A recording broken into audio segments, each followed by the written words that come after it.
Сайн байцгаана уу?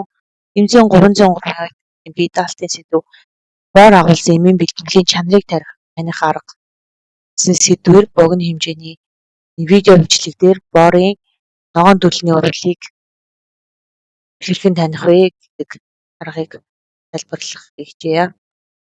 За боорын ногоон төлөвний урвалаар танихын тулд боороосоо бага зэргийг халуун тэсвэртэй савн дээр авч танина. За тэгээд энэ дээрээ этилийн спирт ямар ч төрлийн спирт байж болно. Этан, метанолыг сонгон энэ дээрээ бага зэргийг хийж өгнө.